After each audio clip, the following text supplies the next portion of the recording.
Tired of seeing your Amazon cart total and wishing you had a secret stash of cash to spend? Let me show you how to turn those hard-earned Rakuten points into Amazon shopping power. First, log into your Rakuten account. We need to get those points ready for transfer. Now, the magic happens with the Rakuten Cashback Visa credit card. If you have one, this is the golden ticket. Click on the Rakuten Cashback Visa credit card link, typically found in your account dashboard. Look for the option to use points or redeem points. It might be a button or a link within the card details. Click on that. You'll likely see a few redemption options. Choose Statement Credit. This will apply your Rakuten points balance as a credit to your Rakuten Cashback Visa credit card.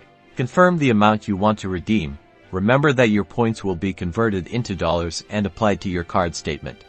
It may take a couple of days for the statement credit to show up on your Rakuten Cashback Visa credit card statement. After the statement credit hits your Rakuten Cashback Visa credit card, just shop on Amazon using your card and enjoy your savings. Now you have extra money to spend without breaking the bank.